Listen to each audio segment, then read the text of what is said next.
former President Nelson Mandela deepened his conviction that freedom was non-negotiable.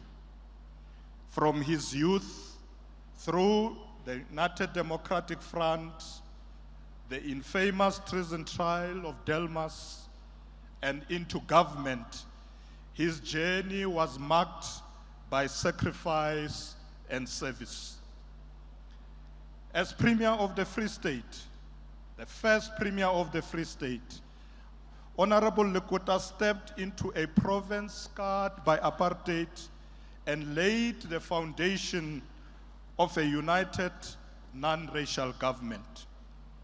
He was instrumental in forming the provincial administration and embarking on a long journey to build a government that served all citizens.